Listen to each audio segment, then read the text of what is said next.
I believe we're living in an underappreciated renaissance and golden age of the shooter genre. The first golden age being the days of Doom 2 to Quake to Unreal Tournament on the PC and capping off with Halo on the original Xbox. It seems the genre then fell into an EA Sports-esque slump of if it ain't broke, don't fix it. Don't get me wrong, games like Killzone, Halo 2, Call of Duty, Modern Warfare 1 and 2, later Black Ops and Battlefield Bad Company 2, Battlefield 3, continually refined and were great in their time. To look back on it all is to see that they began repeating themselves. The designers and developers, possibly hamstrung by the publisher's belief in a myth called a sure thing, refused to break out of their bubble, which, as much as I'd love to come to their defense and say every time they tried, they were rejected by the audience, a la Gears of War Judgment, I think the hostility on experimentation came from gamers seeing through so-called experimentation. Nothing more than a copy-paste design of that day's king. Back then, it was COD. Even the fans were arguably bored by the entire enterprise by the time 2010 rolled around, and we were stuck in the Call of Duty era of annual releases. Halo had sharpened the saw with Reach, but the ceiling had ostensibly been reached to Vinny, Vitty, Bitchy. We shooter fans said with a proud but resigned sigh. As we hung up our helmets and dog tags and medals and prestige systems, we all chanted as one solemn 3 a.m. night. They did mean something.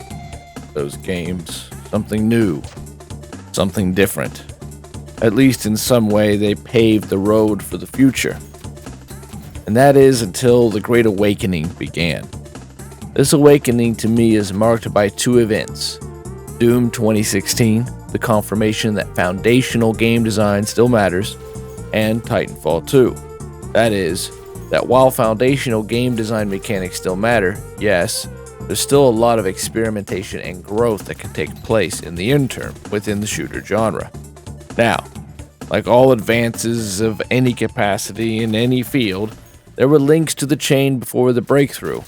We can't pretend like Call of Duty, Modern Warfare 1 and 2, World of War, Black Ops 2 weren't important trailblazers toward both refinement and the eventual resignation of each shooter beginning to run together like the last few seasons of The Simpsons.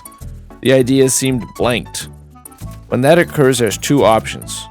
Do as Picasso instructed, master the rules, then throw them out, or get back to the basics of love. What's interesting to me is Rogue Company is a bit of both. Yes, it bought in very late to the hero shooter craze that was the offspring of fall of the hype train gaming industry. In this case, League to Destiny to Overwatch. But unlike the other games at the twilight period of this period of looter shooter hero shooter to the dawn of the BR, it doesn't cut the hero part down to tiny increments of power to be selectively utilized to change the dynamics of battle. Sure, this works in some capacity in Apex, but Apex has the benefit of being an adroit shooter above all else. The constant struggles against over and under tuning are a direct result of this half measure of the hero shooter. Rogue Company is no half measure. Each rogue is equipped with a passive, tactical, and generous ultimate. The tacticals are equipped in the style of vendors in a la CSGO. These are grenades, flashbangs, EMPs, and, for once, all of these are devastating in their capacity. So many games give the illusion of options that boil down to just shoot your way through. A grenade in Rogue Company may get the down, but an EMP can win the objective. A stun grenade can create a team wipe. Players' passive tends to be more in the Apex style of small strategic bonuses that matter in the clutch, but could also be a more League or Battleborn style implementation of abilities such as Kestrel's making more cash per down, creating a fast track to a fully geared out character faster than anyone, or Anvil's ability to neutralize gadgets and tacticals combined with his immunity to stun and blinding effects, creating a late game tank of utilitarian nature. Unlike Apex's experiment with tanks, just give them some damage immunity, Jim. Rogue Company is designed to be objective and respawn based. On good Rogue Company nights, I get peak Battleborn vibes. That is, teams picking against one another's rogues to create a surprisingly deep combination of point-counterpoint within a match.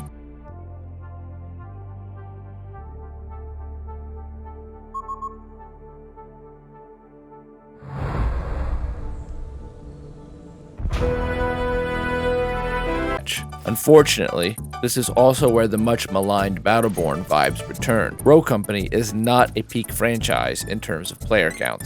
Shouldn't imagine they would kill us in broad daylight, but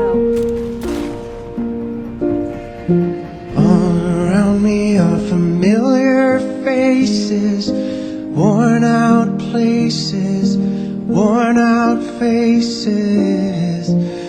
And outside of initial buzz, has not seemed to make many inroads. While matchmaking tends to be snappy enough not to be a chore, even if at times it can go up to 5 minutes plus without finding a match and quitters tend to plague the game, one does find themselves playing for or against the same players over the stretch of an evening. I find this doubly frustrating as Hi-Rez was absolutely proactive in this effort of player-based and matchmaking. The game is cross-platform and available on everything from the Switch and last-gen consoles to current-gen and PC, all free-to-play.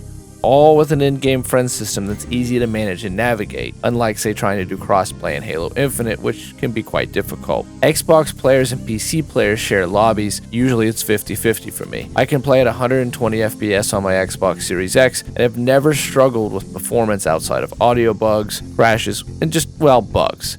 Never entirely game-breaking, but they can happen more than one would like in a PvP-focused game. Severe, handicap, unplayable, lag, rubber banding, just bizarre. But Apex still has this problem with many more players and a much larger budget. The game has zero pay-to-win mechanics, the microtransactions are there, but I've never felt pushed, nor that the marketplace overly caters to whales. Nor was the store always constantly in my face like it can be in some other microtransaction live service-based games. Nearly everything can be bought with the free-to-play currency Rogue tokens, which, I'll admit, are painfully slow to grind, but it's an option. I'd also wager that on top of player counts, revenue is becoming an issue, as in the latest season, video advertisements for 75 Rogue tokens were added to the game, leaving me with the worst of all Battleborn reminders, watching games one loves die. But unlike Battleborn, we're not out $60 in the legally questionable practice of online-only games being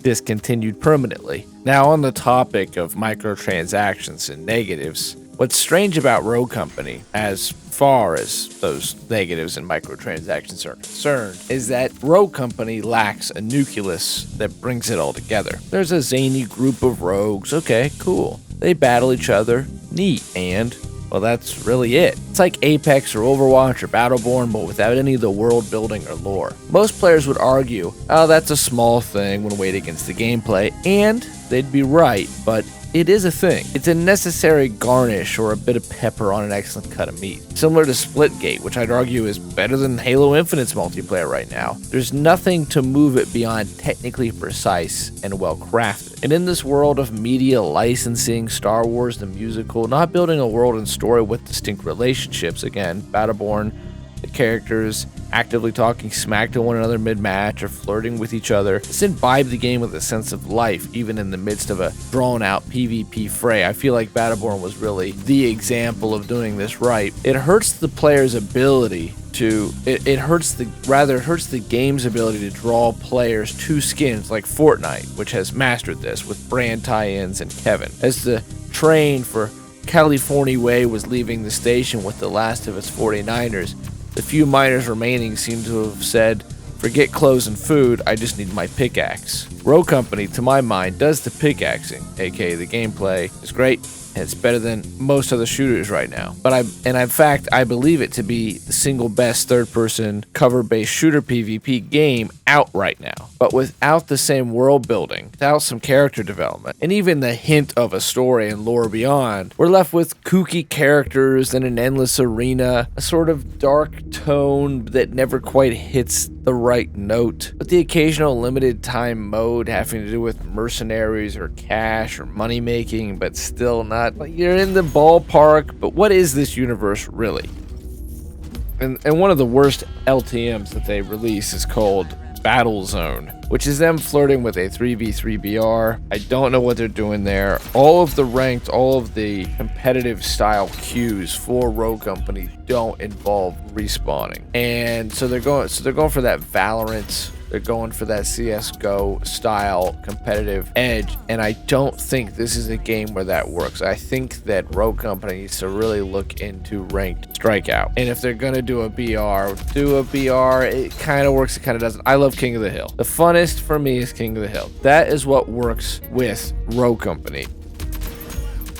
recent balance changes and a drawing in of the player count is beginning to make the queues inhibitive even for the more fun limited time modes, which all leads to the self-fulfilling vicious cycle of we need money. The only way to make money is we need more players.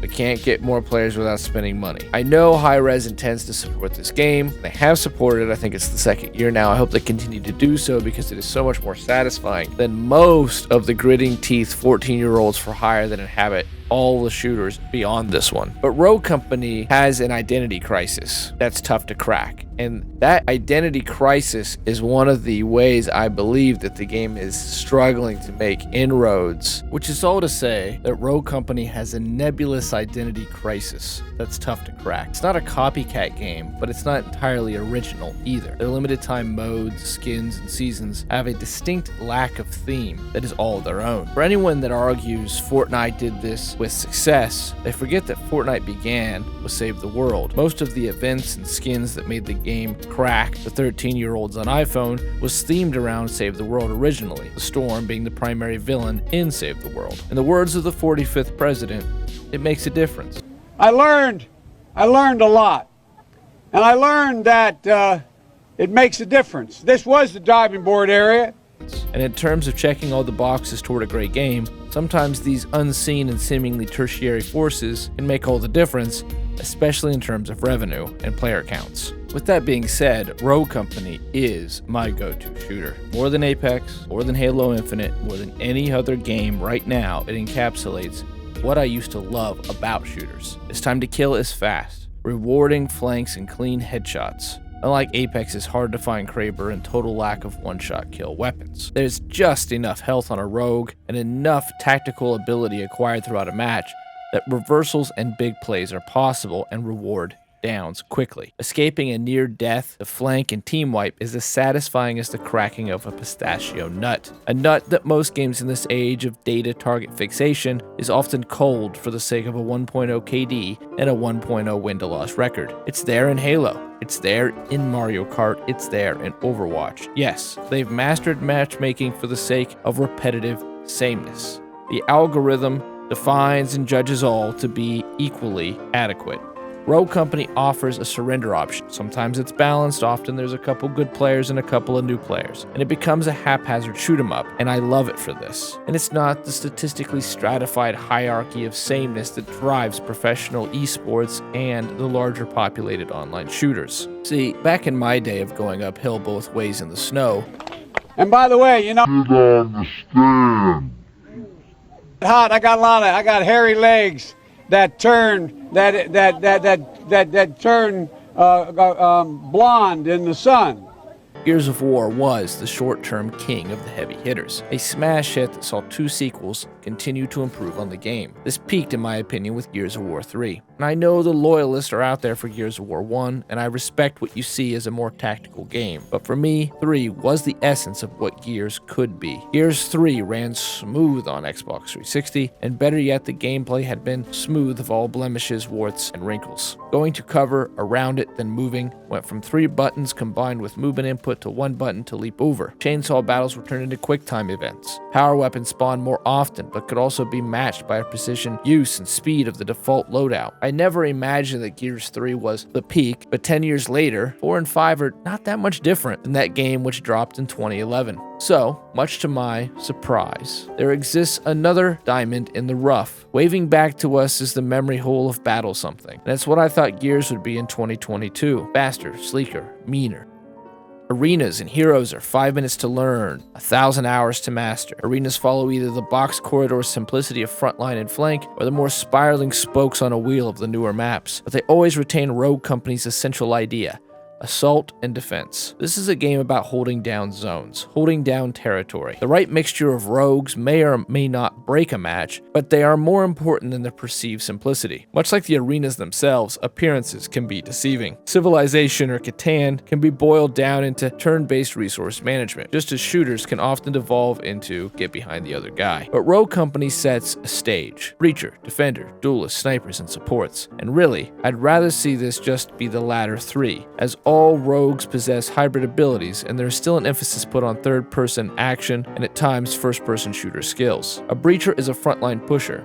Defenders create those front lines, and I'd argue snipers and supports fit into this role here just as well. Similar to Destiny's Trials, Battleborn Incursion, Rainbow Six Siege, Apex, etc., getting a pick at the right time and in the right place sets the tactical pendulum swinging one way or another. That, combined with a proper support as in the previous list, who can set up a defensive front to allow for an expert flank, and all the glory. But with the quick TTK allowed by shotguns and SMGs, the one-shot capable snipers, it feels like a refreshing fallback to a bygone glorious day of penta multi-kills, double kill, triple kill. Battle lines are drawn, and the eye in the sky would reveal a simulation up there with Battlefront or Halo in terms of the ebb and flow of well-selected rogues and well-match-made battles. Adding to the strategic play is just how meaty weapons feel across the board. Snipers, again, one hit, a thing strangely void in many shooters these days, so it bears repeating. Shotguns can team wipe. Shotguns require excellent positioning and great timing, but can just plain hold ground. SMGs shred. It's hard to think of a game that has a more balanced of array of weapons. And I mean that. Everything is just generally powerful. Shooting well, regardless of weapon choice, is going to see one getting knocks, getting kills. And unlike Overwatch or other hero shooters that lack a PvE mechanic, and most significantly unlike Apex Legends, there's an unlimited level cap, rogue mastery levels, weapon mastery levels, and season passes. There is consistently something to attain, and while it's not as robust as say Battleborn or Destiny at their best, there's still more than just queuing over and over to keep the player busy in the long term. I'm still playing Rogue Company a year on, largely because weapon mastery and rogue mastery is enough of a carrot for me.